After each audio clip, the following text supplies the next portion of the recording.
Sabe? Eu, inclusive, vou ver se eu consigo dar uma acelerada no ritmo. Se eu estiver falando muito rápido, me interpreta. Porque nós temos aí um bocadinho de coisa para ver. E, em tese, nós vamos até 11h20, né? Por falar nisso, vocês fazem um controle de tempo que eu estou sem meu relógio, né? Está ali gravando a aula. Continuando os preceitos da PIT, né? Primeira questão que ela vai questionar sobre o modelo representativo proposto pelo Mill é basicamente essa questão, né? De se a proporção, né, o sistema proporcional, ele de fato garante a representação. E é por isso que eu falei que, principalmente em relação a sistemas proporcionais, como é o nosso... Obrigado. Como é o nosso legislativo, né, a gente, por vezes, vai estar sendo representados por pessoas que, além de nós não termos colocado lá, né, elas vão totalmente contra o nosso interesse. Né? Um exemplo, o Partido de Goiás é o cinzeiro humano, né, que vocês já sabem de quem nós estamos falando. Quem não souber, vai lá na Galas Feias que vocês vão entender. Porque toda semana ele está lá fazendo alguma porcaria diferente. E aí, como eu disse para vocês, a PIT é bastante crítica em relação a questão pura e simples, né, da ideia de representação através da seleção de partidos ou de políticos. Né? E aí a gente vai para o ponto 2. Né?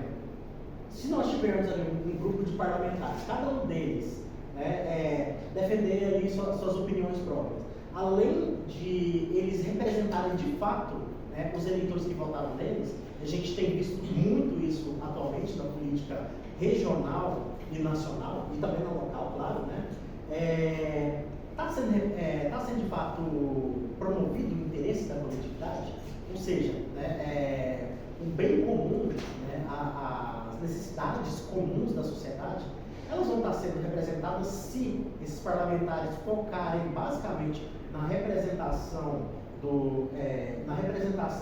que eles fazem ali de quem os elegeu, né, e da região que os elegeu. A gente vai ver, por exemplo, uma crítica a isso aqui sobre a regionalização dos partidos.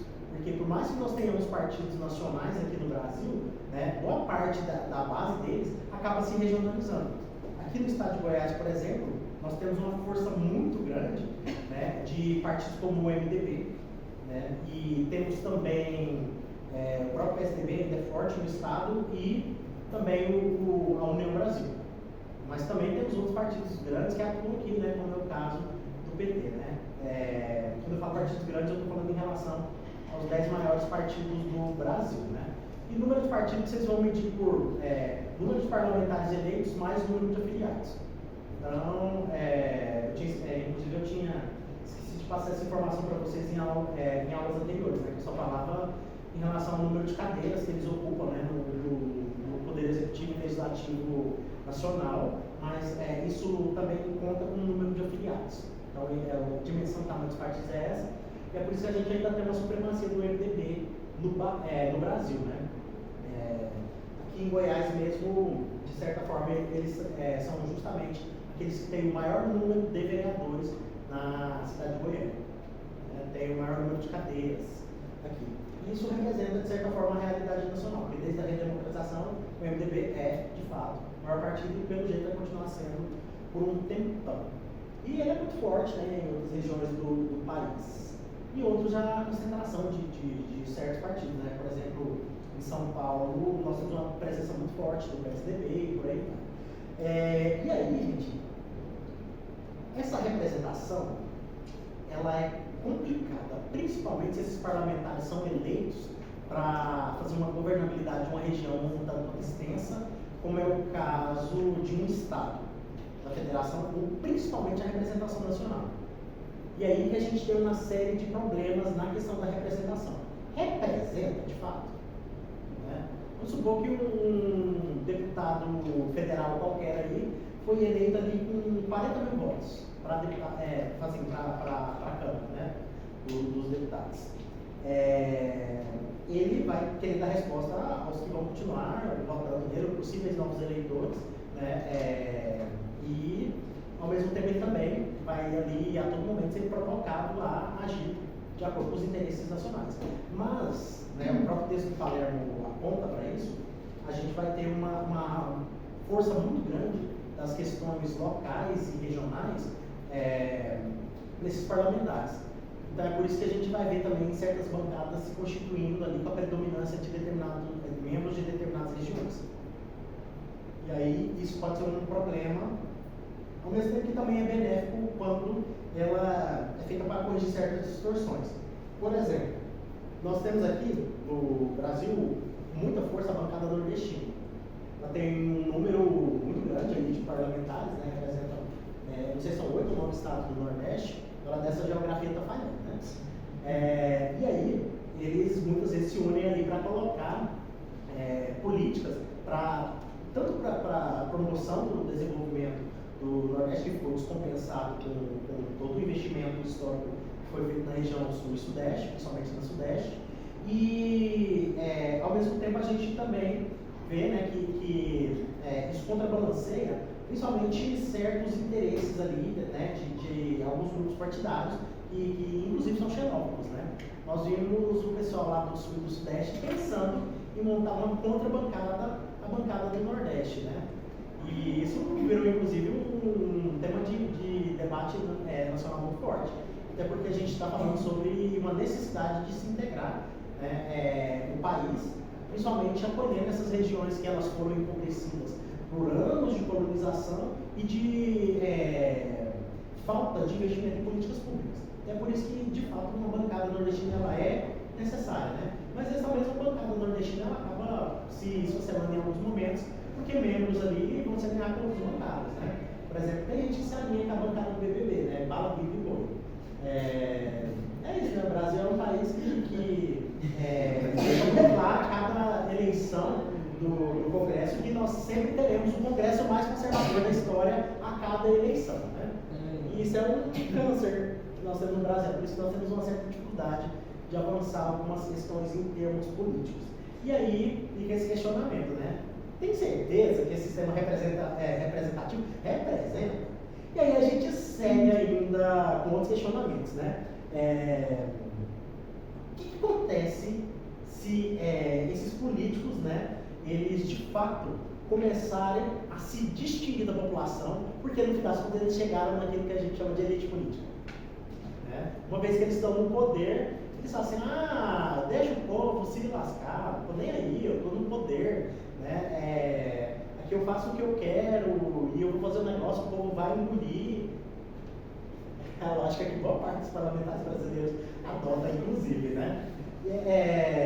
E isso é uma questão que a representação nos leva, viu? E por fim, né, tem aquele negócio. Qual que é o interesse público? Qual que é o interesse social e popular?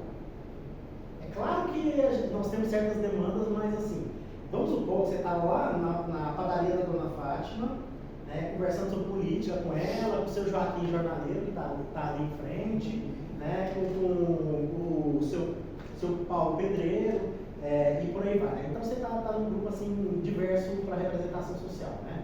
Fora a Maria, que é enfermeira e passou lá para tomar um café e pegou discussão.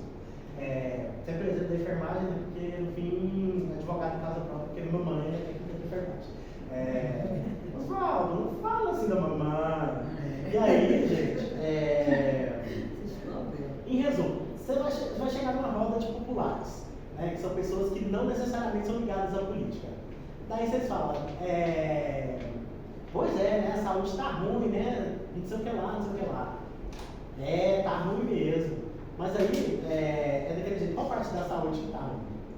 Pode ser porque está faltando medicamento, pode ser porque numa determinada região falta um posto de saúde, pode ser porque, comparado a outras regiões, as outras estão melhores, pode ser também porque o pessoal simplesmente gosta de falar mal de tudo que está ali, né? Que a gente sabe muito bem que o Brasil é movido por fofoca e por falar mal dos outros e assim nos tornamos brasileiros, como diria Cazuza, né? Deixa a gente, né? Saco, deixa a gente ser feliz, a única alegria do brasileiro é fazer fofoca e intriga. E aí, gente, basicamente, então, muitas vezes as pessoas elas não vão ter uma dimensão por que certas coisas são importantes, né? Porque elas afetam a coletividade. Se a gente chegar, por exemplo, nesse lugar, né? Daí nós temos uma prefeitura ali que é corrupta e desvia verbas do SUS. E aí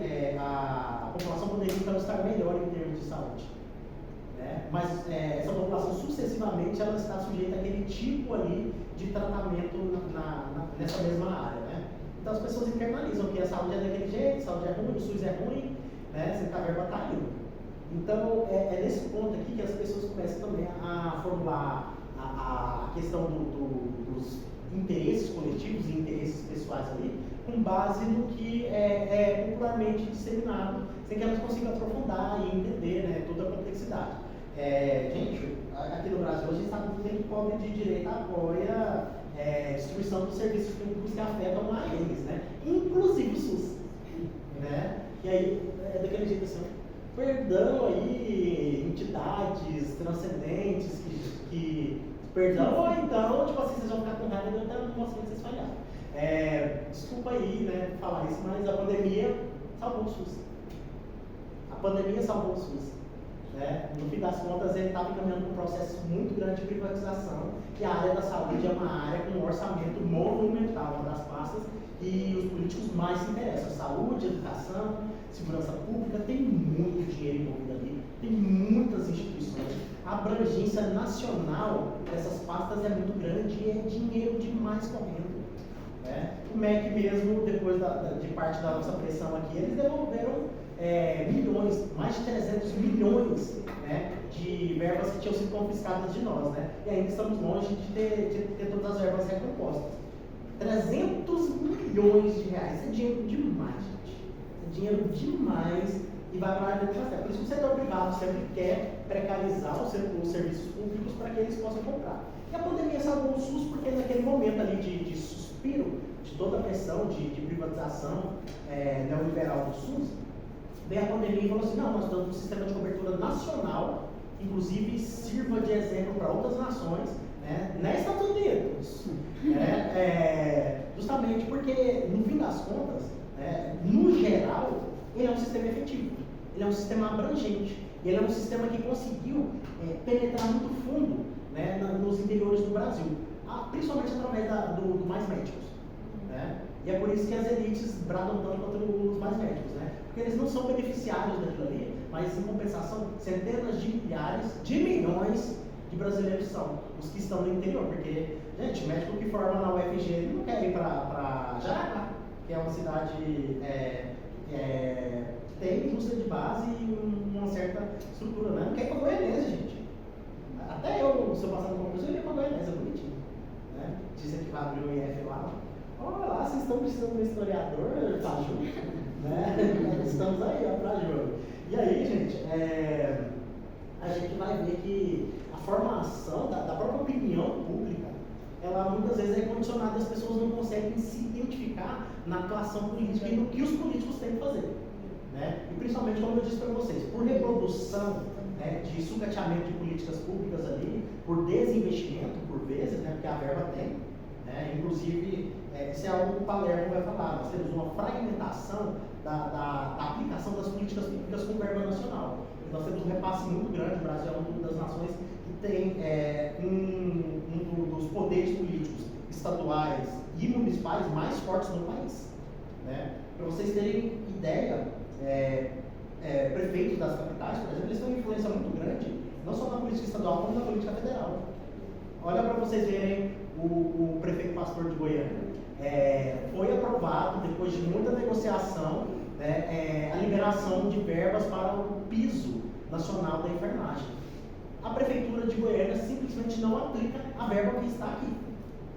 Né? Então isso ocasionou paralisações do serviço de saúde, tem havido uma precarização muito grande, nós temos paralisação de maternidades aí, né? Minha mãe trabalha na Nascer Cidadão, na Dona Iris, e várias outras.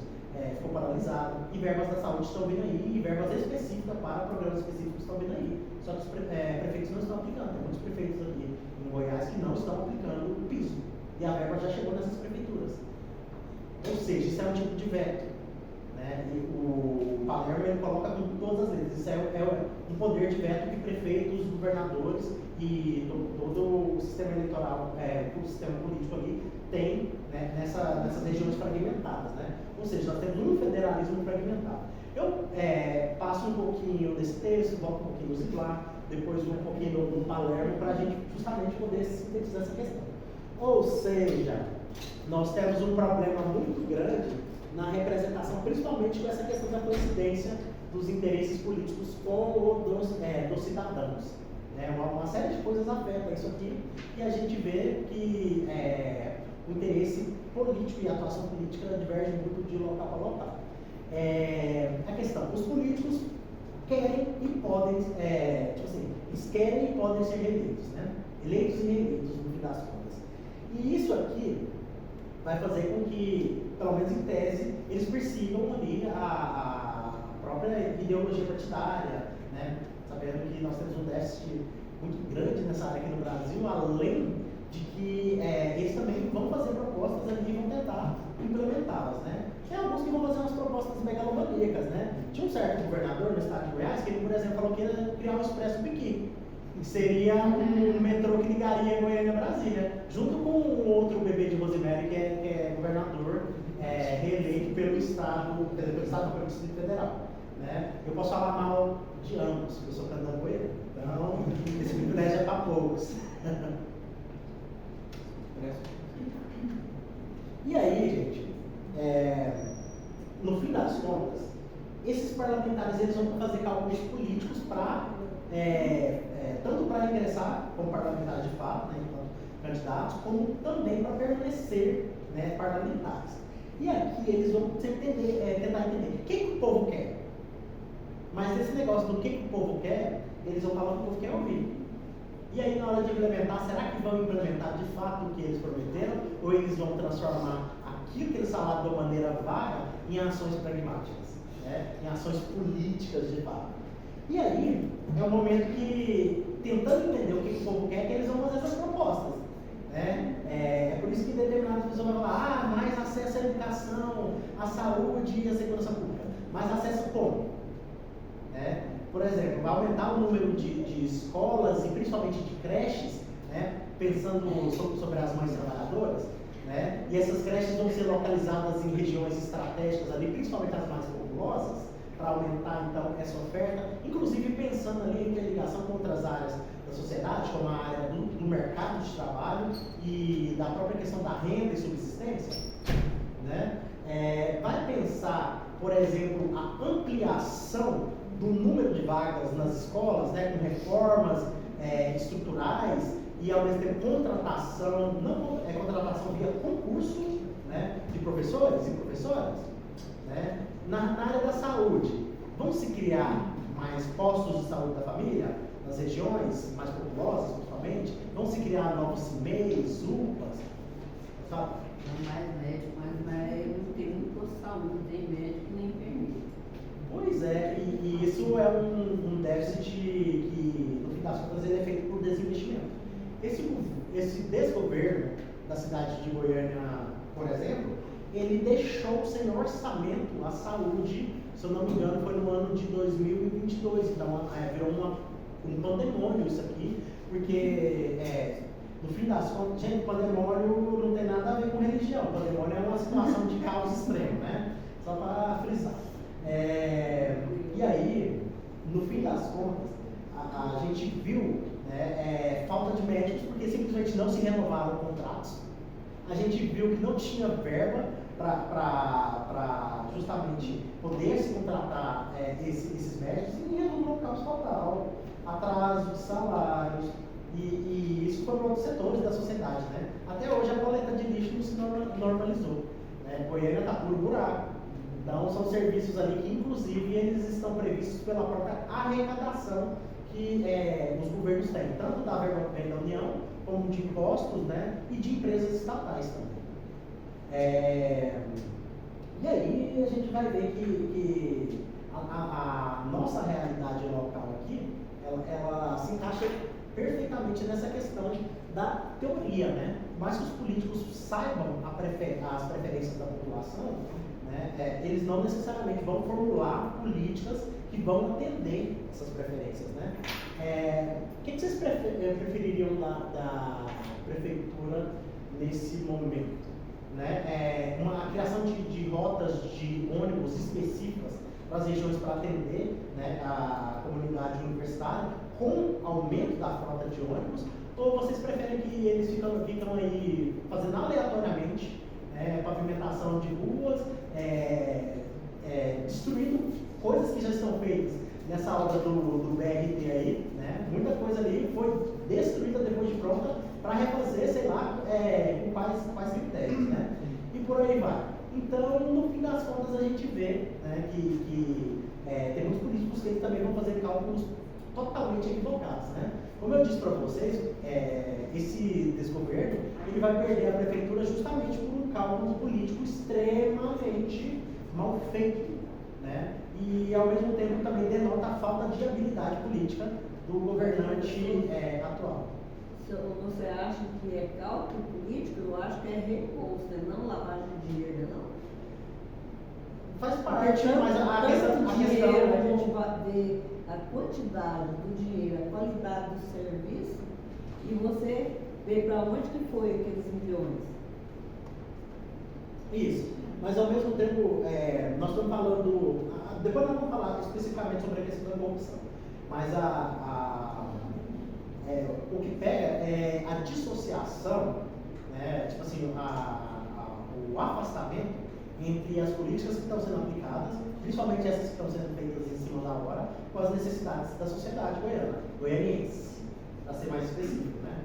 E é esse o ponto que para nós pega. E aí ele se desdobra numa série de outros, dos quais, né, a corrupção está inclusa. Mas ela não é o foco central dessa aula nossa, e eu vou gravar uma aula sobre corrupção para vocês, que na verdade vou gravar ela para pós e vou compartilhar com vocês. Ela vai estar nos conteúdos extras lá do cigarro. Aqui então, gente, nós podemos ver que são feitos cálculos políticos diversos. E esses cálculos políticos nem sempre são acertados, né? Como eu disse, o cálculo político mal feito dessa gestão duvidosa, né, vai custar a prefeitura, uma reeleição à prefeitura, né? E nós temos uma certa tendência na cidade de Goiânia a reeleger parlamentares. Isso custou a presidência a uma certa pessoa, que também fez cálculos bastante equivocados ali, principalmente no âmbito da pandemia. E a gente vê isso se repetindo numa série de governos e de representações possíveis, né? Por exemplo, um certo quase senador aí, né? Já foi senador da República, mas tentou, né, nesse último pleito voltar a ser. Ele fez cálculos políticos equivocados por não ler o momento político ao qual nós estávamos vivenciando em 2022, né, Marconi? E por aí vai. Seguindo aqui, gente, vamos supor que os eleitores colocaram preferências ali, né? Por exemplo, queremos políticas voltadas à saúde, principalmente em relação à criação de CIMEIs em determinadas regiões, tal. Daí as pessoas seguem com isso, né? Ao mesmo tempo, esses parlamentares... Alguém me chamou? Ao mesmo tempo, esses parlamentares, eles vão tomar determinadas atitudes ao longo da gestão, vão destinar recursos, vão implementar obras ali, né? E é a partir daqui que eles vão poder verificar o impacto, né, do que eles fizeram, de como isso repercutiu popularmente. É por isso que eles também vão colocar uma faixinha ali, como se a comunidade tivesse agradecido, né? Obrigado, vereador, não sei o que lá, por destinar verbas aqui para reformar o campinho da escolinha tal. E aí, isso tem claras pretensões de não só formar, como informar, né, as políticas que estão sendo feitas. Porque, no fim das contas, nós temos um fluxo maior de propaganda político-partidária nos momentos de eleição, né? E tem muitas coisas que são feitas pelos parlamentares que eles, por vezes, não informam a sociedade, né? E aqui, então, quando eles têm essa ótica de observar a resposta popular, né, nós vamos ver, então, uma representação voltada justamente à questão da reeleição, porque eles vão estar ali analisando a sociedade para se perpetuar no poder. E para isso eles, então, vão tomar uma série de iniciativas e ver como a sociedade reage sobre isso, né? O eleitorado, não precisa ser toda a sociedade. No caso ideal, também, né, quando a população sabe de fato o que ela quer, quando ela tem acesso à informação de qualidade, ou seja, sabe o que é bom para si e para os seus próximos, né, o resultado vai ser melhor, porque eles vão controlar o sistema de eleição e reeleição através do processo de votação. E aqui se aplica justamente a questão que é trazida pelo Schumpeter e um pouco pelo Dawes também, né? Através de uma escolha lógica e racional, essas pessoas vão dar ou retirar apoio das candidaturas, né? E os políticos, pensando em permanecer no cargo, eles vão então atender os anseios populares para serem justamente reeleitos, né? E aqui então que o povo teria a possibilidade de punir os mandatos ruins. E aí a gente vê que, é claro, existe uma série de problemas em relação a essa própria perspectiva, né? Alguns deles são justamente por nós termos uma inserção dos interesses pessoais dentro das questões ali dos cargos políticos em si e também dos partidos políticos. Então tem uma lógica de individualização. O Palermo, mais à frente, ele fala sobre isso também em relação à questão do Brasil, e isso está dentro da própria questão da fragmentação partidária. E está na própria dinâmica de representação que parlamentares fazem ali da própria. Gente, deixa eu retomar aqui. Está dentro da prerrogativa que os parlamentares fazem em relação à própria integração das questões regionais e locais dentro das políticas às quais eles adotam. Né? E aí, por vezes, eles vão então governar pensando no seu próprio público eleitoral. Né? A terceira questão que nós temos que ter em mente aqui sobre essa representação por mandato é essa aqui, né? Os políticos têm interesse em fazer com que suas promessas, né, e políticas adotadas, elas então tenham credibilidade. Ou seja, né, isso aqui de certa forma diz respeito à atuação ética dentro dos seus cargos. Né? E aqui é aquele momento que a atuação política ela teria um viés positivo. Por quê? Em caso de desvio das propostas políticas, mas né, que isso vá trazer benefício para a população, ou seja, uma correção de trajetória, correção da própria dimensão das propostas políticas, né, a população pode ou não, né, descontar isso aqui da prestação de contas dos políticos eleitos, né, quando estão ali tentando se reeleger. Por quê? A tendência, né, que é trazida pelos autores aqui, com base nisso aqui, é que os eleitores adotem a lógica de que, uma vez que determinados candidatos fizeram promessas tais, eles têm que as cumprir. Né? Mas essa questão dos efeitos benéficos, ela vai influenciar também a visão do público, né? Desde que eles também sejam informados. Mas, no geral, tem-se essa tendência dentro das análises de eleição e representação de que o público quer que os políticos então cumpram, né, de fato o que eles prometeram, né? E a gente sabe muito bem que nem sempre é assim. E aí, aqui ainda tem um foco muito grande na possibilidade dos eleitores controlarem os seus políticos. Nós controlamos o nosso político lá. Nosso político lá não tem a chance, ele vai morrer do cargo. Pois é, mas desde que eu mudei para lá, acho que mais de 20, acho que mais de 30, porque eu trabalhei para ele, era novinho, ainda está lá no cargo até hoje. Mas se vocês controlam, então vocês deveriam ter impedido ele de se reeleger para dar espaço para novas vozes e para vocês tentarem outros tipos de políticas. Ele foi vereador não sei quantas vezes, aí ele, agora eu acho que ele é deputado, né? Ele formou para juiz, ele cresceu. Mas aí essa questão justamente mostra que vocês, ao contrário, não controlam ele. Na verdade, vocês aderiram à plataforma dele. Mas ele faz tudo pouco, porque ele colocou energia lá quando tinha, ele colocou asfalto, ele colocou esgoto, ele colocou um monte de coisa lá que ninguém tinha e ninguém conseguia, porque na verdade nós moramos num lugar que não é legalizado.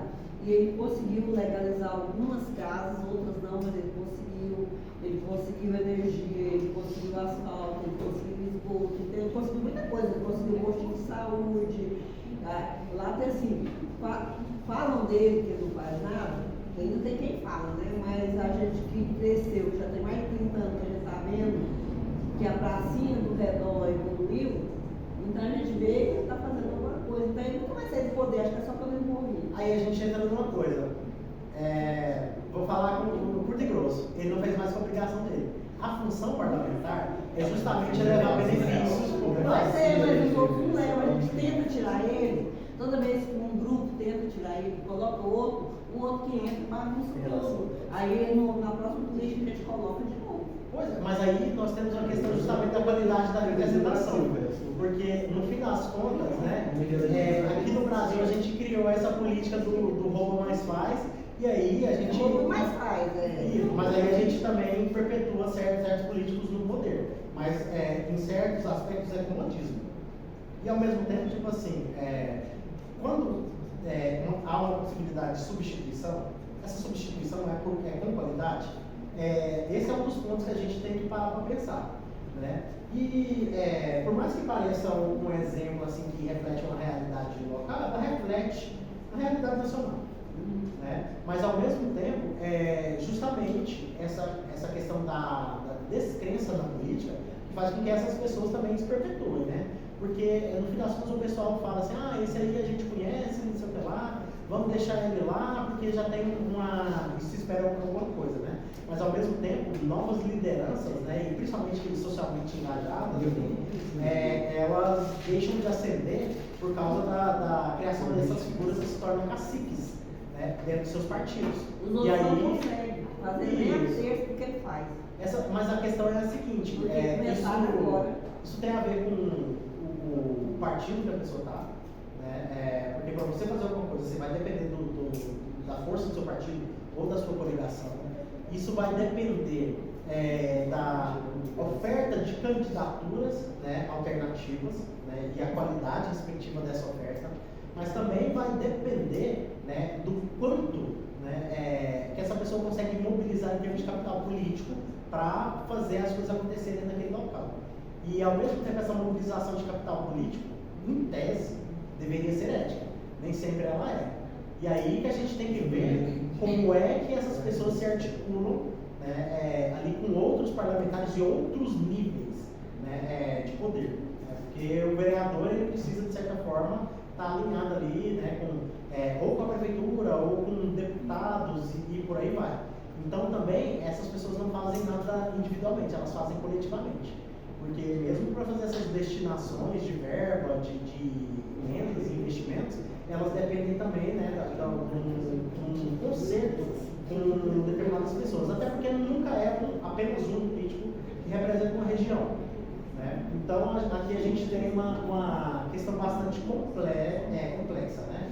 E no fim das contas, isso é uma das coisas que diz que o Brasil é ingovernável, né? Tem uma série de autores da ciência política que eles concordam nisso, né? Mas ao mesmo tempo a gente tem uma governabilidade possível dentro de uma série de arranjos políticos ali que nós fazemos, né?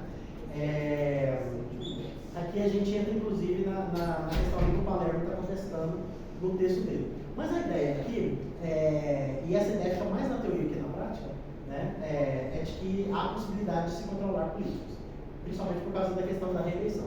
Mas isso aqui vai variar, porque em determinados momentos não se tem reeleição. Como eu disse para vocês, até 1994 nós não tínhamos reeleição. Isso aqui não se aplicava no Brasil, né? E tem outros locais no mundo que também não tem, né? Mandato único. Quando é assim, os políticos, eles no fim das contas, eles não ficam tão presos à questão da sua promessa política, porque eles podem fazer o que eles quiserem, eles não vão ser reeleitos mesmo. E aí, então, flexibiliza bastante a questão do conteúdo popular. Ao mesmo tempo, né, se um político ele tem praticamente garantido que se ele se candidatar para algo em determinada região, ele sempre vai ser eleito, isso não é controle do povo. Muito pelo contrário, é o político que controla a população, através inclusive das políticas que ele adota. Então, por isso que eu te digo, nesse ponto, os políticos são praticamente controlados, e isso, de certa forma, também é um pouco do perfil da política brasileira e de uma apolitização que foi criada na sociedade. Além disso, né, na teoria, isso aqui supondo que existe uma distinção entre governo e oposição, né, e aqui, como eles colocam, concorrência de um partido rival, né, para nós de coalizões rivais, e principalmente de um sistema de oposição, né, No fim das contas, os partidos políticos adversários, eles fariam denúncias ali contra o governo, contra um grupo de parlamentares, porque no fim das contas eles também querem se perpetuar e querem chegar lá, né, querem chegar ao governo, querem chegar ao poder. E essa é a função então da oposição, né? Aqui eles colocaram a questão do partido rival, mas se a gente for pensar essa questão do partido rival, é um sistema bipartidário, ou seja, Estados Unidos. Né? Mas existem outros também, vamos entrar no mérito da questão de e existe outra possibilidade também, né? Ou é o partido rival que vai fazer o processo de denúncia e retirada, tentar convencer a população a retirar o apoio, ou é a própria população, né, na forma do eleitorado, que vai implementar essa ameaça, ou seja, deixar de reeleger quem está tentando ali.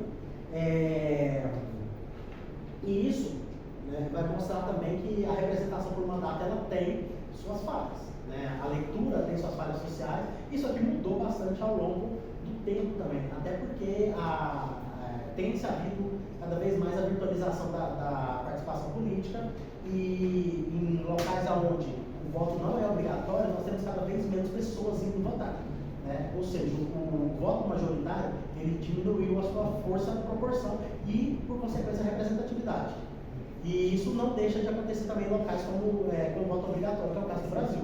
Nós temos tido uma sequente redução do número de eleitores que têm eleitos parlamentares. Como nesses sistemas o que conta são os votos válidos, né, nós então estamos frente a uma certa crise de representação.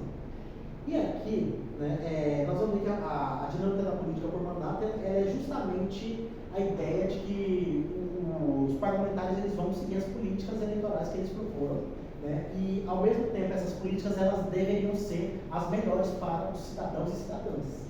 E independente da condição que se encontra ali. Mais à frente, eles vão também fazer observações, né, sobre a própria questão da representação por mandato, de prestação de conta, ela depende muito do momento político e econômico dos países.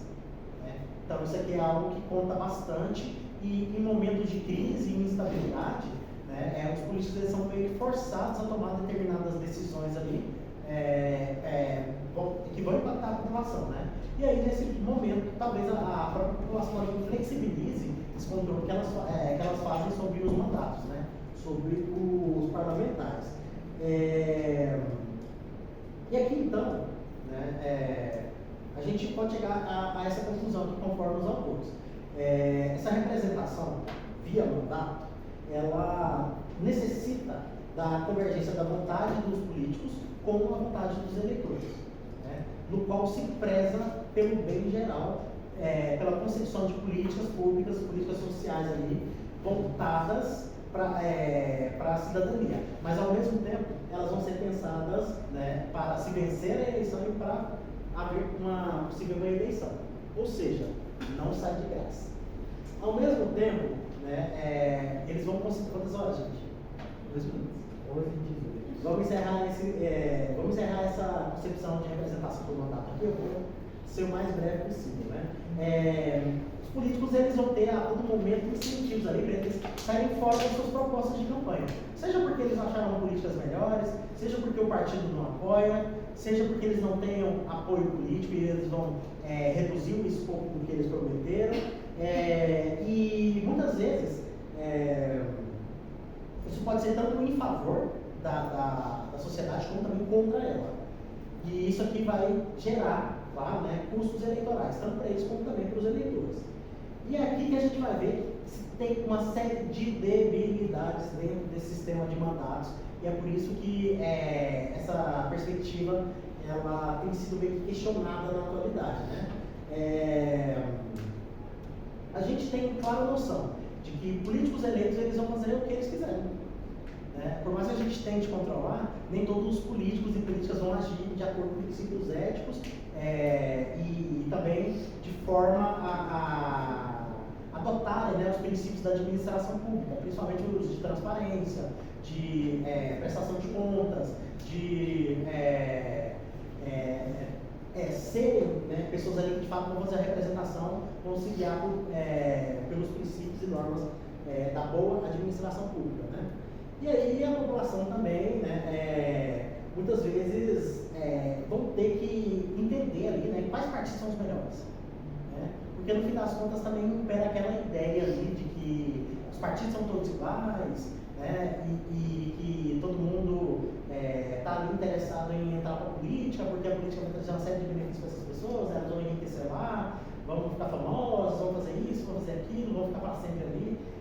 Isso é disseminado popularmente. Né? E é claro que a gente tem mandatos de qualidade, também tivemos montes, né, ao longo da história do Brasil. O próprio Florestan Fernandes, né, que é o patrão da sociologia, foi um deputado constitucionalista, batalhou ali e teve presente nas comissões de educação, né, o Darcy Ribeiro, se eu não me engano, ele também foi, Nélia Gonzalez, ela não chegou a ser, mas candidatou.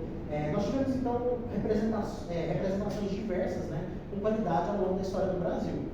Na atualidade, é inegável que, por exemplo, a Samia Bonfim é uma boa parlamentar e ela atua de forma ética, né? Um dos exemplos. Deixa eu ver se tem alguém dentro da direita que a gente poderia falar assim. Vai ficar até amanhã. Não, mas assim, tem até alguns senadores da República que eles são do centro-direita, que eles atuam, né, dentro do que se espera, né, do parlamentar. Se a gente for parar para olhar, e isso aqui, colocando dentro do possível, mordendo a minha própria língua, que está sangrando e com ódio, o Flávio Bolsonaro, dentre os Bolsonaros, sendo um senador da República e sendo aquele que menos está alinhado, ele é um cara de direita e não de extrema direita, ele faz uma representação, de certa forma, ali, que atende os interesses do Rio de Janeiro, em determinada medida, né? Então ele vai votar, inclusive por vezes ali, em favor do governo. Aconteceu isso e ele foi basicamente questionado, né? Se eu não me engano, foi na sabatina do Flávio Dino, né? Ele foi favorável ao Flávio Dino. Então o pessoal caiu matando em cima dele. Isso foi favorável ao governo, né? E a gente vê que no fim das contas é uma concertação que vai ter ali dentro do negócio. Mas daquele jeito, ressalva, é o menos. Vou colocar isso aqui matando a língua portuguesa, é o menos pior. Né? Tipo assim, só por hoje, só por essa manhã, menos pior existe, né? Porque a gente sabe que menos ruim é o certo da língua portuguesa, ou o pior, que é o máximo, né? Do superlativo. E aí, gente, os políticos eles vão ter interesses diversos ali, e claramente eles vão, dentro do cargo ali, perseguir objetivos próprios. Esses objetivos próprios podem ser de interesses coletivos e sociais, ou podem ser individuais.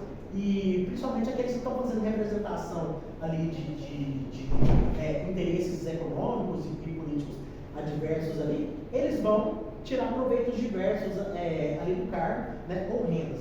Rendas, gente, não é só dinheiro, né? Tem a ver com a questão do prestígio, com consecução de cargos ali para aliados ou parentes, né? Eles vão inclusive poder negociar sabendo que vão sair do poder, né, porque não vão ser eleitos cargos em outros locais, né? Marconi indo para São Paulo para ser secretário, né?